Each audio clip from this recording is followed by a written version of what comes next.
மாண்பு உறுப்பினர் ஏவா வேலு அவர்கள். மாண்புமிகு பேரவைத் தலைவர்களே, இல்லை, இது குறித்து பேசுறீங்களா? கவன ஈர்ப்பு தீர்மானம் வந்து 2 வகை.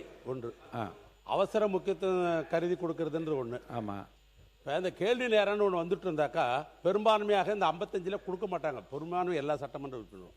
இப்போ என்னால் கேள்வி நேரம் இல்லாத காரணத்தினால் இந்த 55 கவனிப்பு கொண்டாந்து எப்படியாவது பதில் வாங்கலான்ற அந்த ஆர்வத்தின் அடிப்படையில் தான் அது கொடுக்கப்படுது, வெளியிடணுன்றது நோக்கம் இல்லை. ஒன்று. இப்போ உதாரணத்துக்கு ஒன்று சொல்லணும்னா, இப்போ திராவிட முன்னேற்ற கழகத்தின் சார்பாக 70க்கும் மேற்பட்டிருக்கிற கவன ஈர்ப்பு கொடுக்கப்பட்டிருக்கிறது. இதே கேள்வி நேரம்னா இதில் மேக்சிமம் கேள்வி பதில் போயிடும், இல்லை துணை கேள்வி நீங்கள் அனுமதிப்பீங்க. அதனால இந்த கவன ஈர்ப்பு என்பது முக்கியத்துவம் மட்டும் தான் உங்களுக்கு கிடைச்சிருக்கும். கேள்விக்கு உடனடி விடை வியாழக்கிழமையிலிருந்து கேள்வி நேரம் உண்டு என்பதை தெரிவித்துக் கொள்கிறேன். மாண்பு உறுப்பினர் எஸ்பி வேலுமணி அவர்கள் என்ன கிளாரிபிகேஷன்? மாண்புமிகு முனைவர் சௌமியா அன்புமணி அவர்கள் கிளாரிபிகேஷன். மாண்புமிகு பேரவைத் தலைவர் அவர்களே, கன்னி பேச்சு என்ற வார்த்தைக்கு பதில் அறிமுக உரை இல்லை முதல் உரை என்ற வார்த்தையை பிரயோகப்படுத்தினால் நன்றாக இருக்கும் என்று வேண்டி கேட்டுக்கொள்கிறேன். நன்றி, வணக்கம். மாண்பு உறுப்பினர் எஸ்பி வேலுமணி அவர்கள் வாங்க. என்ன விளக்கமா என்ன கேட்க போறீங்க? வருகின்ற 17/9/2026 அன்று வரலாற்று சிறப்புமிக்க மதுரையுடைய அங்கையர்க்கரசி மங்கையர்க்கரசி என்று போற்றப்படுகின்ற மீனாட்சி அம்மனுக்கு குடமுழுக்க நடைபெற இருக்கின்றது. அந்த அழைப்புதான் எனக்கு முறையாக வழங்கப்பட்டிருக்கு. ஒரே நிமிஷம், குறைகளே இல்ல, நல்ல விஷயம் சொல்றேன். வழங்கப்பட்டிருக்கின்றது. 10 எழுத்து குறைபாடுகள் இருக்கிறது. இறந்தவருடைய ஆதீனத்தின் பெயர் இடம்பெற்றிருக்கிறது.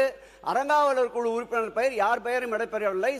சட்டம் 28 படி 6 உட்பிரிவு 2 படி அறங்காவலர் குழு பெயர் உட்பட வேண்டும். அந்த அழைப்பதிலே யார் பெயரும் இடம்பெறவில்லை என்பதை அவையின் கவனத்திற்கு கொண்டு வருகிறேன். மாண்பு உறுப்பினர் எஸ்பி வேலுமணி அவர்கள். மாண்பு உறுப்பினர் லதா அவர்கள் கிளாரிபிகேஷன் தான் கேளுங்க. அவரை மாதிரி ஒரு சப்ஜெக்ட் வரும்போது வேற சப்ஜெக்ட்டுக்கு போவாதீங்க. இல்லை. மாண்புமிகு பேரவைத் தலைவர்களே, இங்கே என்னன்னா சட்டமன்ற உறுப்பினர்கள் அமைச்சர் பெருமக்கள் என்ன சொல்றாங்கன்னா கன்னி பேச்சு அப்படின்றாங்க.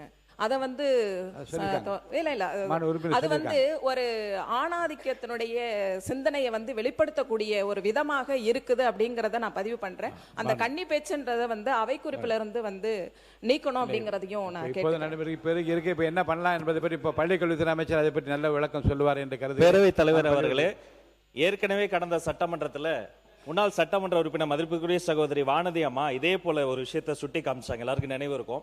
அப்போது அன்று இருந்த பேரவைத் தலைவர் கூட அதை வந்து கன்சிடர் பண்றதா சொன்னாங்க. இது வந்து ஒரு நல்ல ஆலோசனை தான் சௌமியா அம்மா சொன்னது. அது கன்னி பேச்சுன்னு சொல்லுகிற பொழுது பெண்ணுக்கு பல பருவங்கள் உண்டு, பேதை வடந்தைன்னு பல பருவங்கள் உண்டு. இது ஒரு மரபாக இருந்தது. இதை போன்ற விஷயங்களுக்கு பெண்களுக்கு பெண்ணிய சுதந்திரத்துக்கு குரல் கொடுக்கக்கூடிய வெற்றி தலைவரினுடைய ஆட்சியில் அதை நீங்க கன்சிடர் செய்து அறிமுக உரையினே சொல்வதற்கான ஏற்பாடு செய்யப்படி வழிமுடிகிறேன்.